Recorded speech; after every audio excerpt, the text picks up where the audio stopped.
Good day. Welcome to Words of Wisdom and Guidance. Here we talk about change and healing.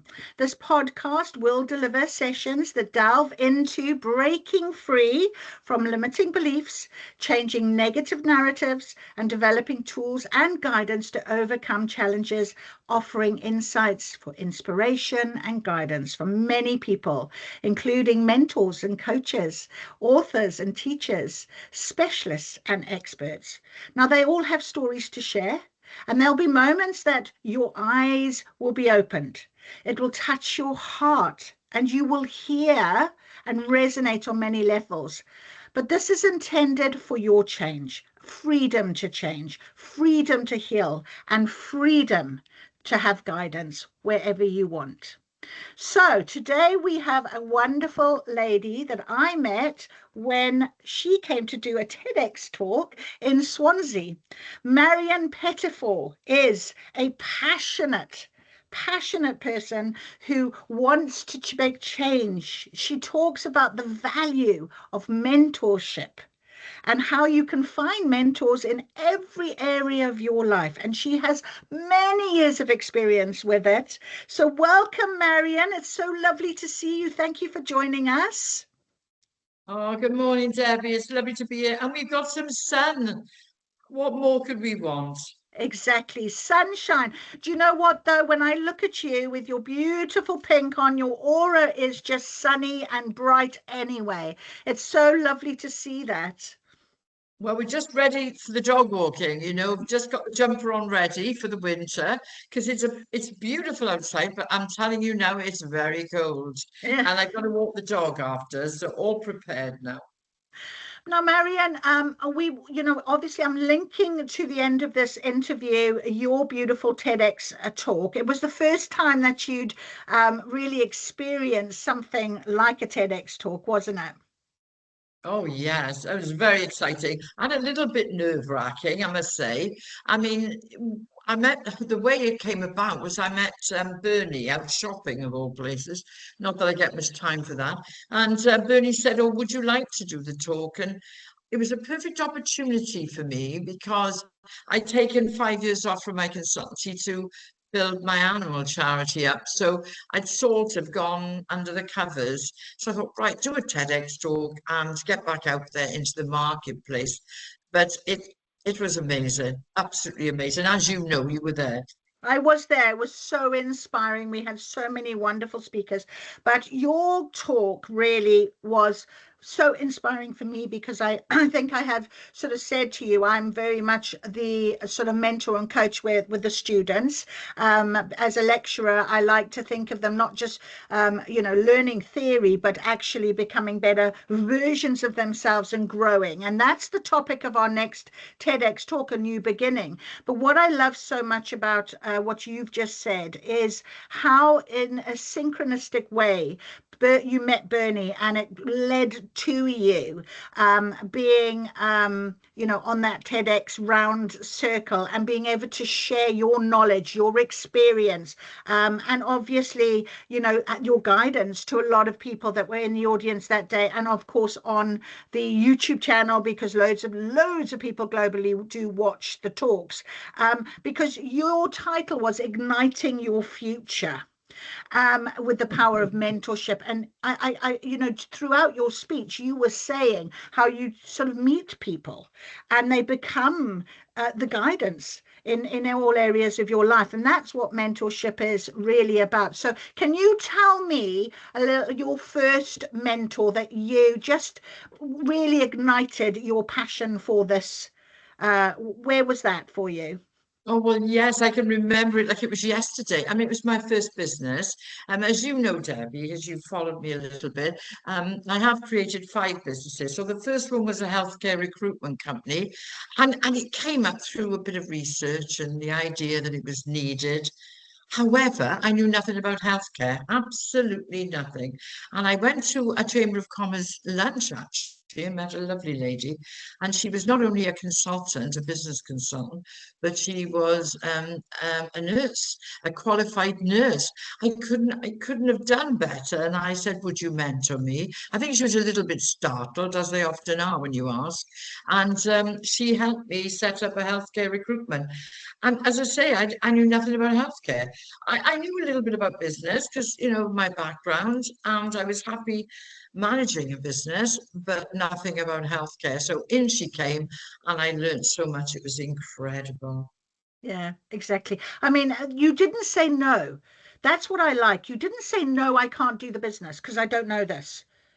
You just Oh, said someone's here, someone's going to help, and here that person was. And I guess you're probably going to be saying throughout all your careers, all the businesses but there's always been somebody there. Is that right?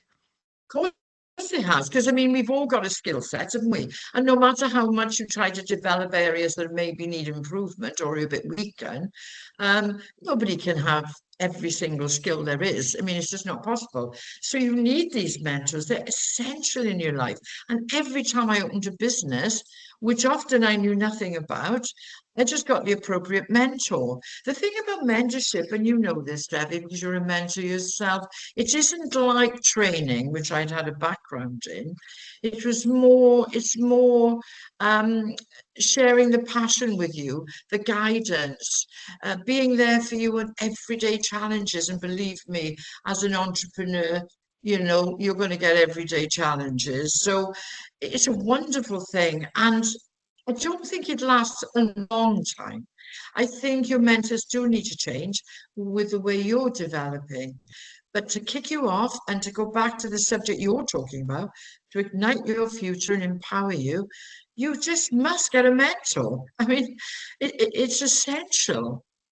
Absolutely. And I mean, obviously, over the years, being able to find help with technology now, has developed tremendously. So I guess, the TEDx talks really do provide a platform on a technical level for people across the globe. You don't have to literally walk into the audience and sit down because you can have everything recorded now. Back in your day, it was all about that face to face. Oh gosh, yes, it's all face to face. There was none of this. We weren't that lucky. And like I said earlier, my first networking event was not very pleasant with 74 men and 2 women. Nothing wrong with that, but it just made me slightly uncomfortable because sometimes you do find it easier to talk to women when you're a bit nervous, just to get back into it. I think that as well as that, with mentoring, is that that TEDx day provided me with some amazing women. I mean, they just inspired me. I mean, I'm not a public speaker. I'm a customer experience management consultant in the tourism sector. And because of that, I have been asked to speak lots of opportunities to speak. However, I'm not a speaker like some of those ladies. And as you know, some of them were professional speakers. They really did the rounds and they knew their stuff. So on the day, I actually learned off them, which was incredible. So mentoring is coming at you from all angles if you want to accept it.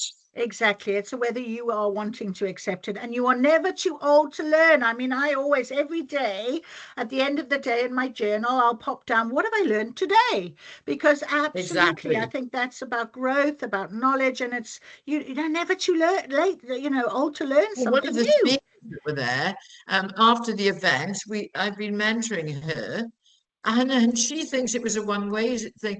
I said, no, I've learned so much off her as well. So we've been having meetings after the event. So it's there if you just seize that opportunity. And Yeah, I do think that look at your skill set, understand yourself. That was the key for me in business, to understand myself and my limitations. And for me to really, I don't mean understand yourself in the normal way, I mean really understand yourself. And one thing you will find with a mentor, they will be honest with you. They will yeah. be honest with you. One of them told me that I needed to learn the behavioral sciences, and I went on from there and did 6 diplomas in the behavioral sciences. So I really, I, I gave examples in the talk about I like to be rewarded, you know. If I do something good, I like everyone to clap. And and when nobody does, I taught myself to reward myself. So, you know, she taught me that. And it was a wonderful gift, because then I was motivated all the time. I didn't get Exactly. demotivated when Yeah. there was nobody there to say, well done, Marianne, you know. Absolutely. Now, I just want to take you to your animal charity. Is it the Pettifor Trust? Yes, it's a Pettifor Animal Trust, and we are restricted to Southwest Wales. So we are a registered charity and we are devoted to the welfare of animals in Southwest Wales. Basically, it's animals in need in sanctuaries we're looking at. And we've been funding those sanctuaries for 26 years this year now. Wow. Fabulous little independent family charity. That is amazing. That's so lovely because animals, provide unconditional love, don't they? They Oh, don't ask for anything other than just for you to feed them, water them, and keep them alive, kind of thing. But they're from a spiritual connection. Animals have always been very, very, very strong, very positive, but also just from a human, guidance point of view. I think, if you can understand that, you are going to be that type of person to be able to mentor and to help others and that type of thing. Isn't that right? that's right. They're great companions. And, you know, there is a couple of emotional moments managing that charity. I mean, Christmas Eve, we were all ready to have our party, and we'd all come in slippers in the charity. That was the gimmick of Christmas Eve. And then at 5 to 12, we had a phone call that a dog had been trapped in a Land Rover for 3 days, so in the Brecon Beacons. So if you could have seen me covered in mud in the Brecon Beacons in my slippers, yes, you'd have said, Marianne, what are you doing? But at the end of the day, it turned out really well, and we rehomed him, and everything worked out nicely. So yeah, I've enjoyed it, but quite a lot of emotion involved. That is incredible. You were telling me you've written a book. Can you just mention a little bit about your book? Yes, I wrote a book. I'm not an author, everybody. Please take care. Don't think I'm an author. It was because I'm a marketing consultant. I know the power of writing a book. Using it as a promotional tool, it enabled me to get on television, on the stage. You know, it was a great tool. But you won't make money necessarily, as I said, not unless you're J.K. Rowling's. It's called An Expert in My Field. And I tell you, if you've got a book in you, and they say everybody has, write one. It's like therapy. You know, I wrote about my mother, and believe me, my mother was an entrepreneur. I think that's where I got it from, and she Yeah, was crazy. yeah. I know I shouldn't say that, but she was. I love her to death. And I wrote this book, and it was just like therapy. Most of it was about my mother and the fact that every day there were animals appearing, and I was involved in rescuing. You know, that was the first rescue took place at midnight, where she told me to get my car, and we broke into a premises and rescued eight Old English sheepdogs. That's what they were. And then I said to her, right, what do we do with these now, Mum? Oh, well, I haven't thought that far, she said. So we ended up with a night with eight Old English sheepdog puppies, which was quite funny. Yeah, my mother was crazy, and I love her, and I've written a book. And please, every time you buy it, an animal's going to get fed for a week, because it costs £5 and it makes £3.50 for the animal for the week. Well, that's lovely. I really, really, really love that concept. And I love the fact that, as you say, therapy. And I think you're right. People should spend more time, really writing down thoughts and feelings and emotions and letting that come out and flow, because you never know where ideas come from. Really. Oh, no. And they do come from everywhere. And you can piggyback them on other people's as well. You know, Yeah. somebody has one idea and you think of another one. It's amazing. I'm full of ideas every day, although I'm going to make my famous quote now, which is, ideas are cheap. It's those that take them to fruition. So don't have too many. You know, make sure the ones you have actually happen. Yeah. Oh, that is absolutely amazing. Well, Marianne, I hope we see you on the 21st of March at the TEDx event. I'm definitely Well, fantastic. I'm definitely looking forward to a new beginning topic from a lot of beautiful speakers, and I'm sure you again are going to be all ears and open to what is going to be delivered. Absolutely. I thank you so much for your time. I really, really appreciate it. It's so lovely to see you again. and thank you for the opportunity, Debbie. Thank you very much. That's okay. So we'll leave this with, what you said, seize the opportunity. So always, absolutely, you're invited somewhere. If you see someone says something, just go with the flow. Go with the flow. Seize your opportunities. Would you agree? Yes, I would. Take that chance every time you get it. All right. Thank you so much, Marianne. Lovely to see you. Bye bye now. Bye now.